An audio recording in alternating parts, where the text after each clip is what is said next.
What's up, my comic comrades? Back in October, our good friends over at Valiant Comics gave us an exclusive first look of issue 1 of their brand new Shadowman series. So we broke down and shared with you said exclusive pages, which was roughly the first half of issue 1. Well, all these months later, issue 1 was finally released on April 28th, so we're gonna finish recapping issue 1, picking up where we left off in our Shadowman Returns Valiant exclusive episode, which you could check out right here. But it doesn't end there, my comic comrades. No, we teamed up with Valiant yet again to give you yet another Shadowman exclusive. So after we finish breaking down Shadowman issue 1 today, we have the exclusive for the first 5 pages of Shadowman issue 2, which is up for pre-order now and will be released on May 26th. So the Variant Nation is going to be the first group of people outside of the Valiant Comics creative team themselves to see these pages and know where issue 2 is going to take us. We're massive fans of Shadowman here at Variant, so we couldn't be more excited to get this exclusive and share it with all of you. So without further ado, let's start talking some Shadowman.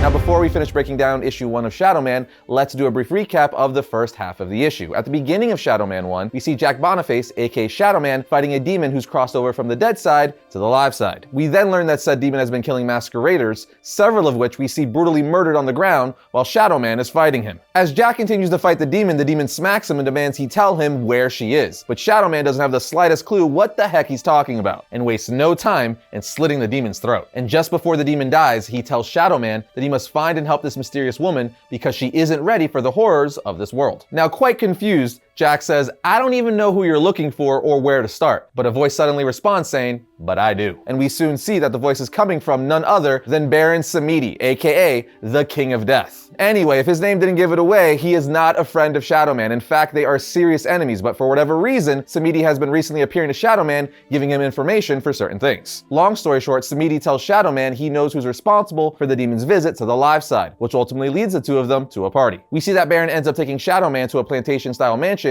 where they're having a massive masquerade party going on inside with a mysterious old woman hosting it while people are drinking blood. And she promises the people at her party that she will throw open the doors to the great beyond for them and let them see the other side, staring into the great eternity like gods. So clearly she has her crap together, like there's not a single screw loose in this woman's mind. We then see the same older woman start going downstairs where she goes to a room surrounded by mirrors and people having blood poured all over them while in their underwear. She then starts saying a bunch of cult-like crap like, "Remember, this is what we practice, we're gonna bring two worlds together, keep pouring blood all over yourselves," yada yada yada, more crazy talk. Meanwhile, outside of the mansion, Baron is telling Shadowman that the woman who owns the mansion is Elsbeth Martinique, and that back in the day, her and her late husband used to throw the most diabolical soirees. We even danced a time or two. Looks like she's back to her old tricks. Baron continues to tell Jack, that, of course, is where you come in. Essentially saying you need to stop her because I'm not going in there as I'm not one for overdue reunions. So Jack goes to head inside to see what the heck Elsbeth is up to, but he can't help but wonder what has Baron Samedi so spooked that he had to make up an excuse not to go inside. It has to be pretty bad to scare a high-ranking voodoo spirit like Samedi. Long story short, when Shadowman goes inside, he follows a scent of blood, which is not human blood. This takes him down the stairs where he turns into Shadowman and sees people covered in blood wearing masks walking through possessed mirrors to cross over to the other side. Shadowman then says they're trying to breach the barrier between the earthly realm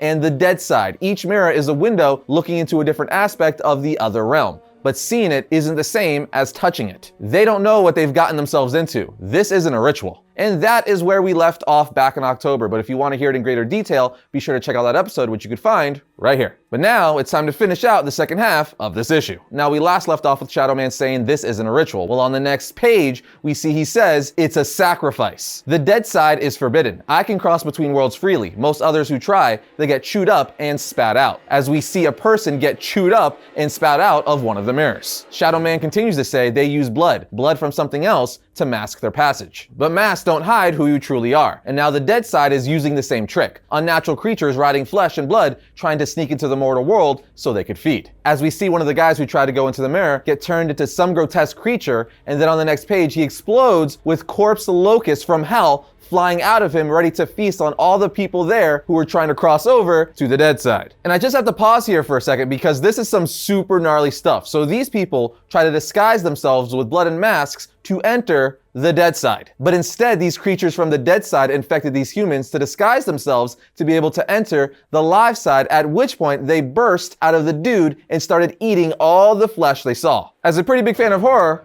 I appreciate this. Anyway, at this point, Shadowman says, damn, these people, they aren't cultists, they aren't practitioners, they're sightseers. They're deprived rich folk looking for a big thrill. Fools at a zoo daring each other to jump the fence into the lion's domain. Food for the dead side. As the corpse locusts continue to devour the flesh off the bones of the sightseers. Shadowman says, run, as he starts breaking every mirror in the room, thinking to himself, if these people are just sightseers, that begs the question, who taught these nitwits how to punch a hole in reality? I've never encountered these corpse locusts before, but I can guess their motives. Eat everything they see. By destroying the mirrors, it destroys the link between the worlds. The undertow sweeps these insects back to their little corner of damnation. Shadowman then makes his way to a room where he sees Elsbeth laying on top of some chained up creature. He then reaches his hand out to grab her, saying, so I guess the high priestess doesn't go down with her congregation. Seems like bad form, but when he turns her over, he sees her flesh has essentially melted onto this creature and she is far from living. On the next page, however, we see that the creature she's on top of is still alive and tells Shadowman, they summoned me, chained me, harvested my blood for their games. But you have come to rescue me. Shadowman then tells him, that's not why I'm here. This demon or creature continues to say, when we were called, we thought we were blessed, thought this world would live up to the stories, that it would almost be heavenly. But that's a lie.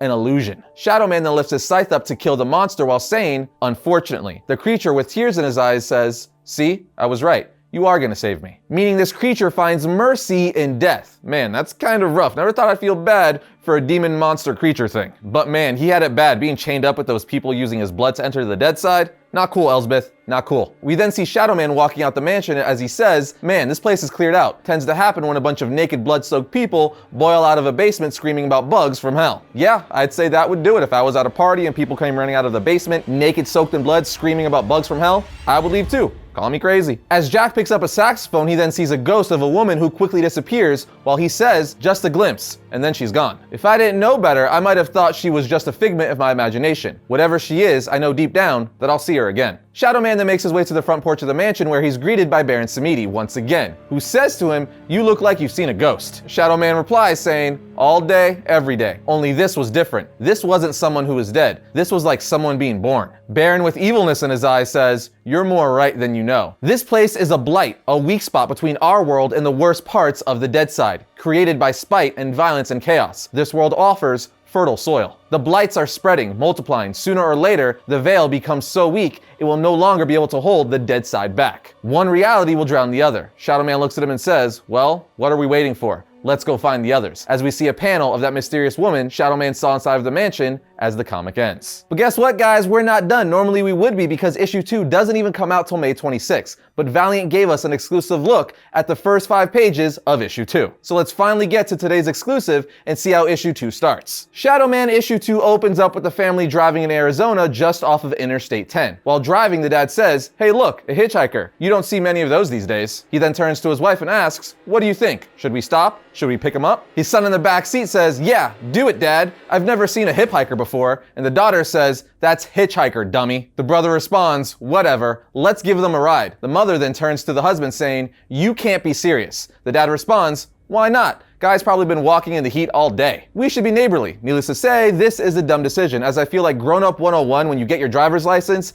is never pick up a hitchhiker because they're probably a serial killer. But it just wouldn't be an interesting story if he didn't pull over. So he does and rolls down the window asking the guy where he's headed. The hitchhiker replies, wherever you'll take me. So the dad tells him, hop in. The man then gets into the back seat with the 2 kids saying, thank you. That was very kind of you. I didn't think anyone would ever stop. The dad just looks at the man in the rearview mirror saying, not sure we'll be able to take you very far. Another 100 miles, maybe less, and we'll reach our destination. The man says, that's just fine. It ain't miles that will get me where I'm going. Not miles at all. And nice folks such as yourselves, you'll give me just what I need for the last legs of my journey. As he pulls out a switchblade. Do you see what I'm saying? Serial killers. Always serial killers. But things take a bit of a turn when we get a panel of the wife looking very evil saying, I told you we shouldn't pick him up, dear. And see, I was right. He's seeking Enoch. Then on the next page, the man with concern in his eyes asks, you know about Enoch? Do you know where to find it? Do you know how to reach it? As he looks in the trunk and sees a bloody dead body. Then on the next panel, the kid answers him saying, Of course we know, silly. That's where we're going.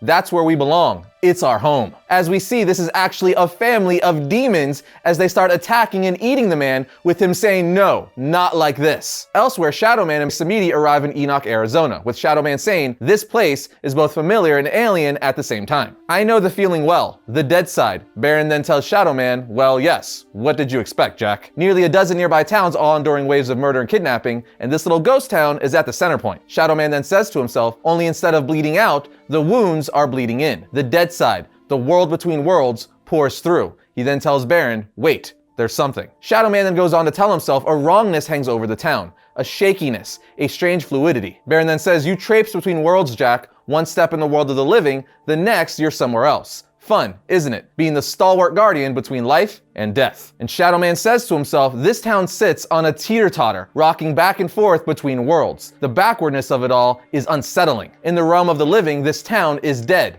desolate, gone to decaying dust. Not so much in those flickering glimpses of the other side. There, Enoch teams with life. The dead side thrives, as Shadowman keeps flickering back and forth from the live side to the dead side in this town. But that wraps up the first 5 pages of issue 2 of Shadowman. We'll just have to wait till May 26th to find out what happens in the rest of the issue. Talk about a cliffhanger. I'm really enjoying the series thus far. I love the supernatural horror element so much. There's something so interesting and intriguing about the voodoo aspects of the supernatural, which is why Shadowman is one of my favorite Valiant characters. Probably my favorite Valiant character. With that said, issue 1 is currently out, but we also want to remind you guys one more time that Shadowman issue 2 will be available on May 26th. So be sure to add that to your pull list at your local comic book shop. But you could also pre-order issue 2 on Comixology. We're going to put links for everything in the description below. Now, we also want to give a huge thank you to Valiant for giving us another dope Shadowman exclusive. In any case, what do you guys think of this series thus far? Are you digging it? Do you like the Shadowman character? Let us know all of that in the comments down below.